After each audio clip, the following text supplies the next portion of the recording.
weekend, the latest Pixar film, Luca, premieres on Disney+. So let's talk about it.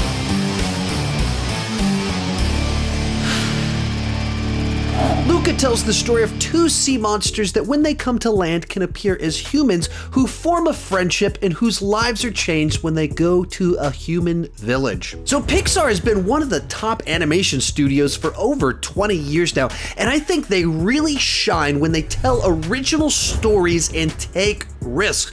Well, Luca is certainly an original story, but does it take risks? Let's talk about that in just a second, but first, join me down below in the comment section. Let me know, what did you think about Luca, or what's your anticipation level for it if you haven't seen it yet? With that said, let's get started with the good. And right off the bat, Luca is a charming story about friendship. It's about these two boys that meet each other and they are the exact person that each of them needs.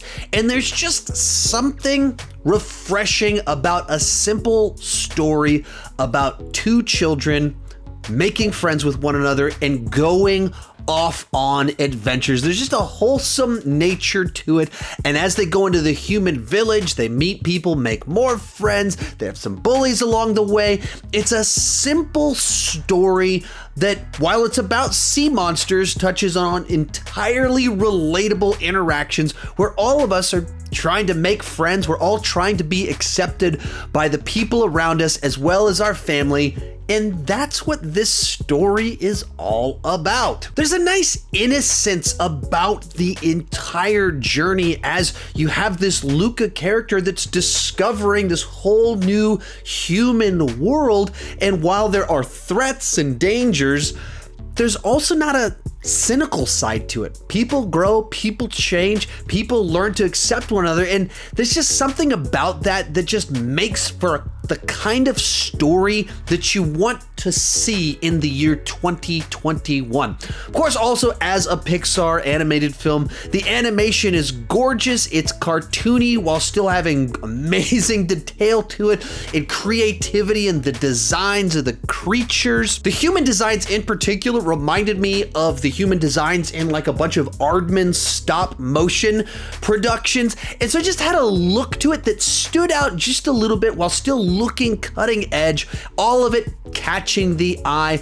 Also, there's plenty of little jokes thrown all throughout the film to just keep it nice and light-hearted. A lot of it leaning into the innocence of the characters and the scenarios that they're in that just put a smile on your face without feeling overly scripted in the nature of the design of the jokes. They weren't overly contrived or anything like that. So just at the end of the day, a nice, simple story that's easy to digest with characters that you like, that are endearing, charming, and without a sense of cynicism about it. I think that's what I found most enjoyable at the film. While the story had its conflicts, its misunderstandings, its stakes, its dangers, at the end of the day, it was an optimistic story.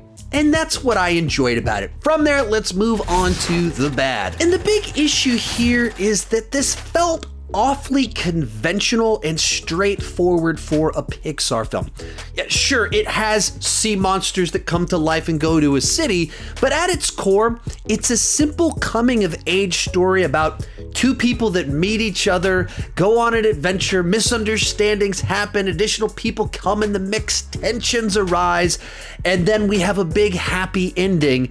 And it's the type of story that we've seen before, and I would say that we've seen better. So while it's charming and endearing and well made, it doesn't have a lot about it that makes it pop or that elevates it to the higher tiers of the Pixar filmography. When it comes to the Pixar filmography, so many of them are just jam-packed with big emotions and so much nostalgia. Others are just oozing with creativity that when you have a film like Luca that's solid, it's good, it's charming, it feels small scale by comparison because so many of these movies swung for the fences and got it, and this feels like them swinging for a double and getting it. It's a very solid film, but to me, it wasn't one that just popped as another Pixar classic. It's just another solid, entertaining, charming Pixar film. Real quick before I give you my final score, be sure to join me down below in the comment section. Let me know, what did you think about Luca? Is it top tier, bottom tier, middle tier Pixar? I'd love to hear your thoughts on it.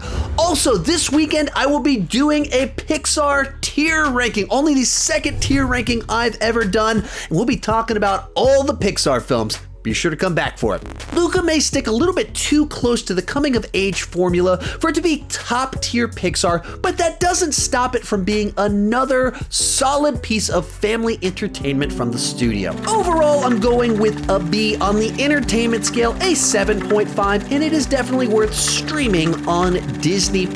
Remember to come back this weekend to see my first Pixar tier ranking. That'll drop on Saturday.